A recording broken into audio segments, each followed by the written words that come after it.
बांकी अंतर्गत केन्दुपल्ली ग्राम पंचायत रे आरंभ होईछि ब्लॉक स्तरीय मत्स्य और प्राणी संपद मेला 2025। एही मेला रे किपरि मत्स्य और प्राणी संपदर अभिवृद्धि एवं राज्य रे चाषी मानकर किपरि समृद्धि होई परिबो ताहार व्याख्यान कराଯାଇଛି। एही मेला रे मुख्य अतिथि भाबरे बांकीर विधायक श्री देवी रंजन त्रिपाठी, कटक जिलार सांसद प्रतिनिधि जयंत बेउरा, डॉक्टर श्रीनिवास आचार्य, मंडल प्राणी चिकित्सा अधिकारी बांकी ब्लॉक, श्रीमती बबिता महंत, उपनिर्देशना कटक जोन, श्रीमती सुश्रिता साहू, श्री प्रद्युम्न कुमार सुबुद्धि, सरपंच केन्दुपल्ली ग्राम पंचायत मंचरे उपस्थित होइथिले। शेषरे मत्स्य प्राणी चाषी मानकु सम्मानित और अर्थ राशि प्रदान करा जायथिला। सर्वशेषरे श्रीमती सुश्रिता साहू धन्यवाद अर्पण करथिले।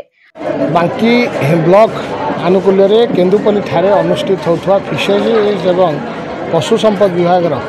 मेला ब्लॉक स्तरीय मेला आज उद्घाटन हो केन्दुपल्ली ठारे। धन्यवाद देवी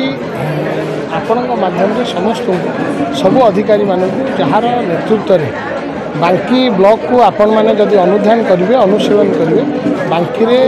दुग्ध उत्पादन वृद्धि पाई दीर्घ 10 वर्ष भर। जदि आम गोटे रिपोर्ट कार्ड प्रस्तुत करा गोपालन संख्या वृद्धि पाई आपण मैंने मांस उत्पादन बांकी ब्लॉक रे बहु मात्रा सक्सेसफुल ग्रोथ होती तार एवं अंडा चाष आज बहु मात्रा बहु परिमाण रे आज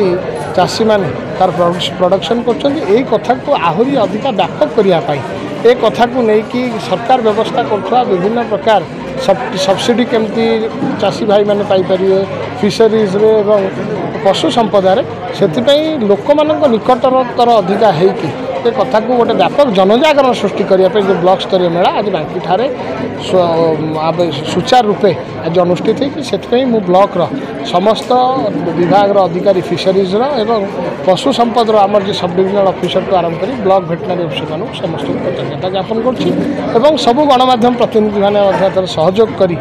कथा को अधिक व्यापक जागरण सृष्टि कर आवश्यकता रही से आज युवपीढ़ी आज समाज केमती आत्मनिर्भरशील होने इकोनॉमिक ग्रोथ रे तांकर केमती गोटे बहुत बड़ अवदान रहिबो तांकर गोटे अंशदान रहिबो एवं ए भारतवर्षर नवनिर्माण रे तांकर जो योगदान रही पारिबो एग्रीकल्चर सेक्टर रे सेमान जदि काम करिवे एथिपई ए जनजागरण निश्चित भाव गणमाध्यम प्रतिनिधि मानकर सहयोग रहिबो एति कामना करी आज ये कार्यक्रम को सुचारू रूपे निर्वाह करथिबार समस्त को धन्यवाद। आज दिन में चाषी मान कौन वार्ता रहा चाषी मान निकट में वार्ता रजिकल चाषी मैंने बुझुं सब्सिडी आम के सरकार दौर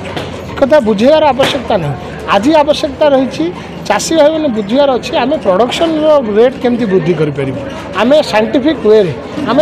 वैज्ञानिक प्रणाली में आम एडवांस टेक्नोलोजी को केमती यूटिलाइज करें इंट्रोड्यूस करें ता सहित विभाग को मोर गोटे निर्देश रही से माने जो माने इच्छुक से केवल सब्सिडी लिमिटेड न रखी सब्सिडी भितर सीमित न रखी सब्सिडी ऊर्ध्व को जाकि से माने बेटर वे प्रोडक्शन अधिका हो पार से बाट से मंत्र जना।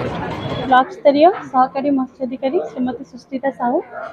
आज जो कार्यक्रम कार्यक्रम सब कौन कहे आज जो कार्यक्रम होता आगे यहाँ राज्य स्तरीय होता कि सरकार प्रोत्साहन में ब्लॉक स्तरीय माने तृणमूल स्तर में केमती आम चाषी भाई मैंने अवेयरनेस हे आम कौन कौन स्कीम चली मत्स्य और पशुपालन विभाग से टार्गेट करके ब्लॉक स्तरीय मेला होता जो थी कि आमर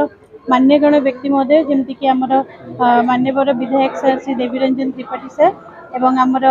बबिता महंत आमर उपमत्स्य निर्देशिका जी कटक जोन रु से उपस्थित थे सहित अन्य समस्त विभीओ सर आम श्रीनिवास आचार्य सर जहाँकि बहुत सहयोग करते हैं यहाँ सफल मंडित करने तो समस्त आपण मान सहयोग यहाँ बहुत भाव में सफल मंडित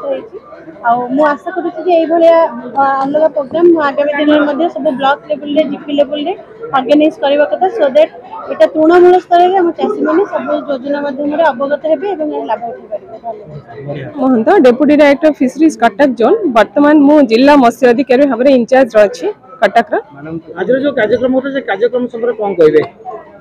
आज आमर कटक जिलार बांकी ब्लॉक रे ब्लॉक स्तरीय मत्स्य प्राणी संपद विकास मेला अनुष्ठित होती जोटा कि यहाँ आमर विगत 2 वर्ष है अनुष्ठित होती किंतु यह आमर जिला स्तर में सीमित थिला किंतु यही वर्ष ठारू सरकार निष्पत्ति देले नाई आम प्रति ब्लॉक स्तर में मेलाटी आम अनुष्ठित करूँ जहाँफल कि आमर जिते सब चाषी भाई मैंने अच्छा समस्ते आमर सबु विभाग जमी मत्स्य विभाग है प्राणी संपद विकास विभाग है सबु विभाग योजना मान ठीक भाव में जानीपर तार सफल ये केमती सुविधा सुजोग सरकार जो ये दौरान प्रोत्साहन राशि दौरान से किपरि से पाई पारिबे सेति सरकार निष्पत्ति नहीं ब्लॉक स्तरीय मेलाटी अनुष्ठित करिसेंती। सरकार जो योजना अछि आपण भाउछन्ती केते सफल होले आपण आशा करछन्ती?